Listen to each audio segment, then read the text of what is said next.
Finance Minister Nirmala Sitharaman is likely to offer income tax breaks for individuals in the Union Budget for FY26 as part of efforts to boost household spending and stimulate economic growth.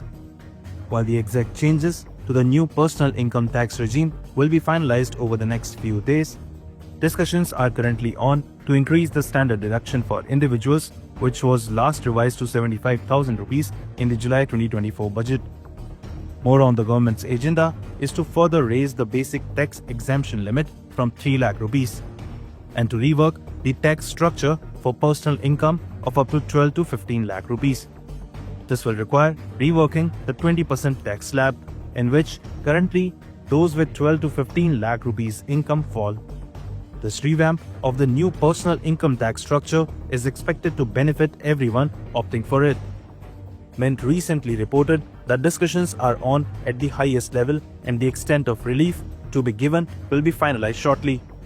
At present, those with 3 to 7 lakh rupees income pay 5% tax in the new personal income tax regime, while those in the 7 to 10 lakh rupees range pay 10% and those in the 10 to 12 lakh rupees range pay 15%. Those with 10 to 15 lakh rupees pay 20% and income above this attracts 30% of income tax. This is as per the revised structure rolled out in the July 2024 budget.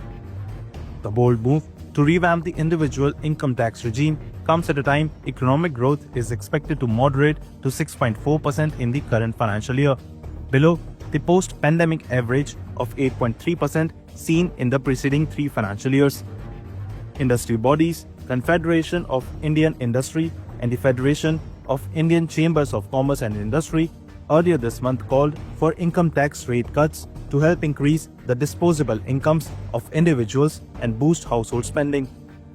While stability in the tax regime is a virtue that the government prefers, modifying the new tax regime again after last year's revision, that too in the early years of its 3rd term in office, shows the urgency to stimulate consumption demand.